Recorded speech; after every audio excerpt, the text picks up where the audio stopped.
Hi guys! In this video, may nagtanong kasi sa akin kung paano daw kunin yung link ng agent.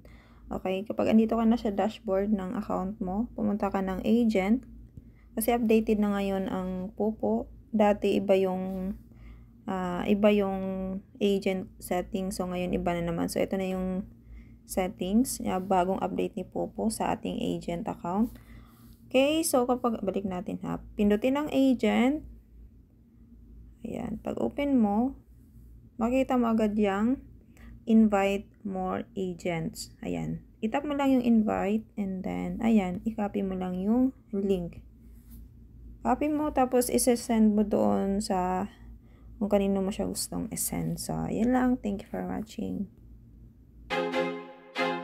I feel like I'm losing my mind.